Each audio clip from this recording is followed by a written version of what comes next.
Hello students, welcome to channel सब कुछ no. आज आप लोग पढ़ेंगे क्लास 8 मैथ का चैप्टर 16 में आप लोग एक्सरसाइज 16B के बचे हुए क्वेश्चंस को देखेंगे। इससे पहले वाले पार्ट में आप लोगों ने 16B का क्वेश्चन नंबर 6 तक पूरा कंप्लीट वीडियो देखा था। अगर आप लोग चैनल पर नए हैं, चैनल को सब्सक्राइब करिए और वीडियो को लाइक करिए, साथ ही साथ ज़्यादा से ज़्यादा शेयर करिए ताकि सभी लोग घर बैठे आसानी से ऑनलाइन पढ़ाई कर सकें। तो हम लोग क्वेश्चन नंबर 7 को देखते हैं। कह रहा है कि दो पासों को एक साथ ऊपर फेंकने पर ऊपर सम अंकों के आने का समुच्चय ज्ञात कीजिए। जैसे मान लीजिए अगर हम लोग दो पासे फेंकते हैं,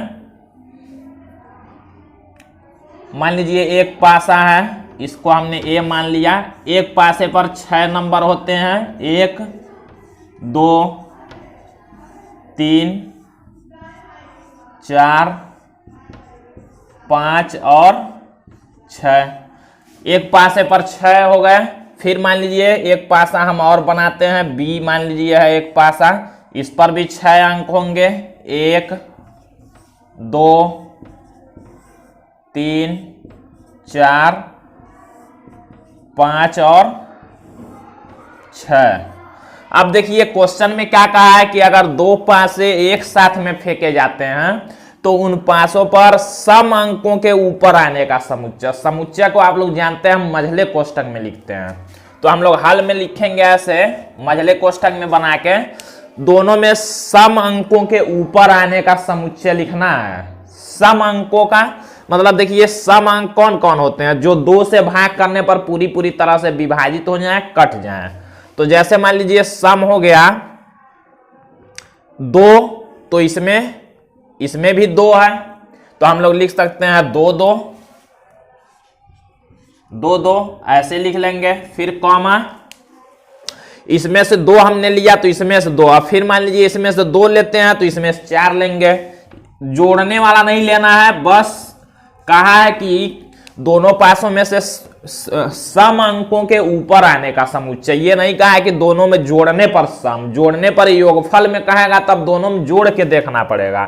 जैसे मान लीजिए अगर कहता जोड़ने पर सम हो तो 1 और 1 भी लेते, दोनों जोड़ने पर सम होता है, 1 1 जोड़ने पर 2 होता है, लेकिन जोड़ के नहीं कहा है, केवल कहा है दोनों में सम अंकों के ऊपर आने का समुच्चय। तो देखिए सम क्या है, इसमें 2 है तो इसमें भी 2, तो 2 2 हमने लिया।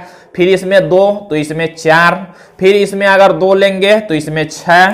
इस तरह से समुच्चय बनेगा। ये मझले ब्रैकेट में लिखते हैं और हम लोग नीचे लिख लेते हैं।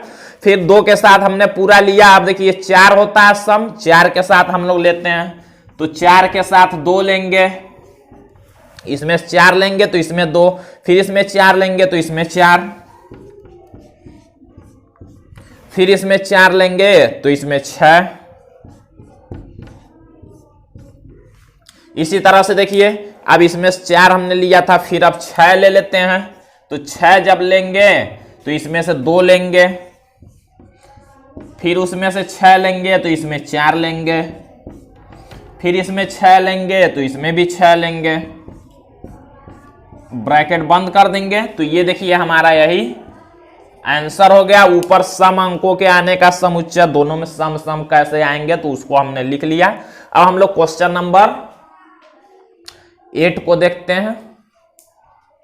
अब देखिए क्या कह रहा है क्वेश्चन 8 में। क्वेश्चन 8 में कह रहा है कि अगर दो पासे एक साथ में फेंके जाते हैं तो दोनों पासों में विषम अंकों के ऊपर आने का समुच्चय लिखना है। इसी तरह से जैसे हमने सम लिखा उसी तरह से अब लिखना है विषम। तो विषम अंकों के आने का समुच्चय, एक विषम होता है तो इसमें भी एक आ सकता है, तो 1 1 हम लोग लिखेंगे। फिर देखिए अगर इसमें हम लोग 1 लेते हैं, 1 आता है तो इसमें 3, 1 और 3 दोनों विषम होते हैं, जोड़ के नहीं बताना है, बस ऐसे ही। फिर अगर 1 इसमें आता है तो इसमें 5 आ सकता है, ये दोनों विषम हैं। फिर देखिए अब इसमें 1 5 तक हमने ले लिया, फिर विषम होता है 3, तो 3 के साथ इसमें विषम है 1, 3 के साथ 1 आ सकता है। फिर देखिए 3 के साथ 3 आ सकता है, फिर देखिए 3 के साथ 5 आ सकता है, फिर 3 हो गया। अब 5 भी विषम होता है तो 5 के साथ इसमें 1 आ सकता है, 5 के साथ 3 आ सकता है, 5 के साथ 5 आ सकता है। तो ये हो गए हमारे विषम अंकों के समुच्चय। तो इस तरह से हो जाएगा, यही आंसर हो जाएगा। अब हम लोग क्वेश्चन नंबर 9 को देखते हैं। कह रहा है 9 क्वेश्चन में कि जो दो पासे जब एक साथ ऊपर फेंके जाएंगे तो जो अंकों का योगफल हो वो विषम संख्या हो, इसका समुच्चय लिखिए। अंकों का योग विषम संख्या का रहा, तब क्या करेंगे, समुच्चय में लिखेंगे कैसे, अंकों का योग विषम हो। अब योग मतलब जोड़ के विषम करना है। तो अगर हम लोग इसमें से 1 लेते हैं तो 1 में 1 जोड़ेंगे तो 2 होगा, 2 सम होगा, जोड़ के लेना है। तो 1 के साथ हम लोग 2 लेंगे, क्योंकि 1 में 2 जोड़ेंगे तो 3 होगा, 3 विषम होता है। फिर 1 लेंगे तो 1 के साथ 4 लेना पड़ेगा, क्योंकि 1 और 4 जोड़ेंगे। यहाँ जोड़ के कहा है योगफल, अंकों का योगफल विषम हो तो हम लोग अंकों का योगफल करेंगे। फिर देखिए 1 के साथ हम लोग 6 को ले सकते हैं, 1 में 6 को जब जोड़ेंगे तब 7 हो जाएगा, जो विषम है, जोड़ के लेना है। अब मान लीजिए 2 लेते हैं तो 2 के साथ हम लोग क्या लेंगे, 2 के साथ 1 ले सकते हैं, फिर 2 के साथ 3 ले सकते हैं, क्योंकि जोड़ने पर विषम होगा। फिर 2 के साथ हम लोग 5 ले सकते हैं। अब देखिए, अब 3 के साथ क्या लेंगे, 3 के साथ 2 ले सकते हैं, फिर 3 के साथ हम लोग 4 ले सकते हैं, फिर 3 के साथ हम लोग 6 ले सकते हैं। विषम संख्या होने चाहिए जो संख्या 2 से न कटे। जोड़ने के बाद 4 के साथ हम लोग क्या लेंगे, 4 के साथ 1 ले सकते हैं, फिर 4 के साथ 3 ले सकते हैं, फिर 4 के साथ 5 ले सकते हैं। अब देखिए 5 के साथ क्या क्या लेना है, 5 के साथ हम लोग 2 ले सकते हैं, फिर 5 के साथ 4 ले सकते हैं, फिर 5 के साथ 6 ले सकते हैं। अब 6 के साथ क्या क्या लेंगे, देखिए 6 के साथ 1 लेंगे, दोनों जोड़ने पर विषम होगा। 6 के साथ 3 ले सकते हैं, 6 के साथ 5 ले सकते हैं। तो इतने हो जाएंगे, दोनों को एक में जब देखिए जोड़ेंगे तो विषम संख्या होगा, जोड़ के विषम हो ऐसा संख्या लेना, तो हमने ले लिया। अब हम लोग क्वेश्चन नंबर 10 को देखते हैं। ये क्वेश्चन नंबर 10 में क्या कर रहा है कि अगर दो पासे एक साथ ऊपर फेंके जाते हैं तो उनमें जो संख्याएं आएंगे, संख्याओं का योग अभाज्य संख्या हो, ऐसा आपको समुच्चय लेना है। तो अभाज्य संख्या किसको कहते हैं, जो संख्या केवल 1 से और अपने आप से कटता है उसे अभाज्य संख्या कहते हैं। जो संख्या केवल 1 से भाग करने पर कटे, 1 तो सभी कटते हैं, और जो अपने आप से केवल कटे उसे ही अभाज्य कहते हैं। जैसे मान लीजिए 2 हो गया, 2 क्या है, 1 को नहीं लिया जाता अभाज्य में, 2 से शुरू करते हैं, 2 भी अभाज्य है, क्योंकि 2 केवल 1 से कटेगा और अपने आप से। 3 भी अभाज्य है, केवल 1 से और अपने आप से। फिर 5 भी। तो ऐसे अभाज्य संख्या होते हैं। तो कहा है कि दो पासे ऊपर फेंके जाते हैं तो ऊपर जब योगफल दोनों का लेना है, दोनों का योगफल कैसा हो, अभाज्य संख्या, तो हम लोग लिखते हैं उसका समुच्चय। तो देखिए अगर मान लीजिए 1 लेते हैं तो इसमें भी 1 ले सकते हैं, क्योंकि 1 1 जब जोड़ेंगे 2 होगा, 2 अभाज्य संख्या है, इस तरह का लेना है। 1 के साथ हम लोग फिर क्या ले सकते हैं, 2 ले सकते हैं, क्योंकि 1 में 2 जोड़ेंगे 3 होगा, जोड़ के योगफल जब कहेगा तो जोड़ के देखेंगे, तो 1 और 2 3 होगा, अभाज्य संख्या है। फिर 1 के साथ हम लोग 4 लेंगे, 1 और 4 जोड़ेंगे 5 होगा, जो कि अभाज्य संख्या है। फिर 1 के साथ हम लोग 6 को लेंगे, जोड़ेंगे तो ये भी अभाज्य संख्या है। अब हम लोग 2 के साथ देखते हैं, 2 के साथ 1 ले सकते हैं, फिर 2 के साथ हम लोग 3 ले सकते हैं, जोड़ेंगे तो अभाज्य होगा। फिर 2 के साथ हम लोग 5 ले सकते हैं। अब देखिए 3 के साथ हम लोग 2 ले सकते हैं, जोड़ने पर दोनों संख्याएं अभाज्य होने चाहिए। 3 के साथ हम लोग 4 को ले सकते हैं, फिर 3 के साथ हम लोग 6 को नहीं ले सकते क्योंकि 3 और 6 जोड़ेंगे 9 होगा, 9 भी 3 से कट जाता है। अब 4 के साथ देखिए, 4 के साथ हम लोग 1 ले सकते हैं, फिर 4 के साथ हम लोग 3 को ले सकते हैं, फिर 4 के साथ हम लोग अब कोई बाकी नहीं लेंगे। अब 5 के साथ देखते हैं, 5 के साथ हम लोग 2 ले सकते हैं, 5 के साथ 6 को ले सकते हैं, फिर देखिए 6 के साथ हम लोग 1 को ले सकते हैं, 6 के साथ हम लोग 5 को ले सकते हैं।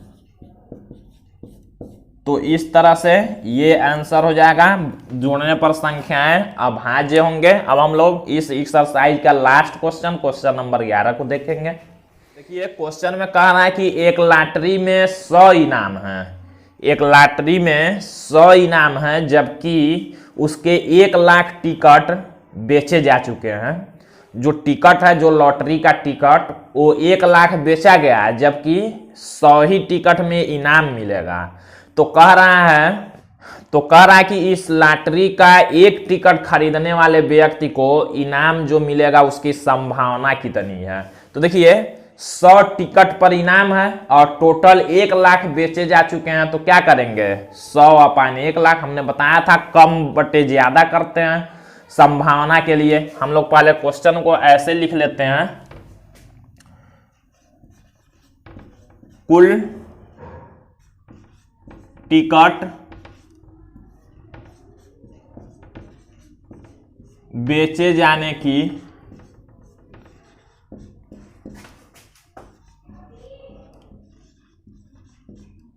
संख्या बराबर 1 लाख, इतना टिकट बेचा गया है, जबकि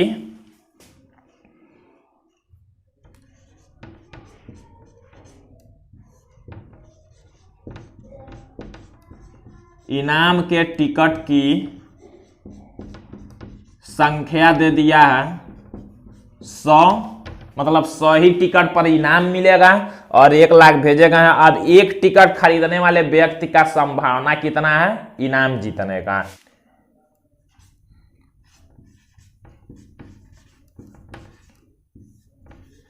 लिखेंगे एक व्यक्ति द्वारा इनाम जीतने की संभावना बराबर, क्या करते हैं, जब संभावना हमको निकालना हो तो हमने बताया था कि कैसे निकालते हैं, उतना अपन टोटल करते हैं। कितना इनाम 100 पर मिलेगा और 1 लाख बेचा गया, तो हम लोग इसको कैसे लिख सकते हैं, लिख सकते हैं 100 बटे 1 लाख, क्योंकि 100 इनाम, 100 पर इनाम मिलेगा, टोटल 1 लाख बेचे गए हैं। तो सभी व्यक्तियों के, मतलब एक व्यक्ति का इनाम कितना होगा 100 बटे 1 लाख, क्योंकि 100 पर इनाम मिलेगा, 100 पर, जबकि 1 लाख बेचे गए हैं। तो हम लोग इसको सॉल्व करते हैं, 2 जीरो से 2 जीरो को कैंसिल करेंगे तो हो जाएगा 1 बटे 1000। एक व्यक्ति को इनाम जीतने की संभावना कितनी है, 1 बटे 1000, यही आंसर हो जाएगा। तो इस तरह से ये एक्सरसाइज 16 भी पूरा कंप्लीट हुआ और चैप्टर 16 भी कंप्लीट हुआ। अगले पार्ट में आप लोग चैप्टर 17 देखेंगे।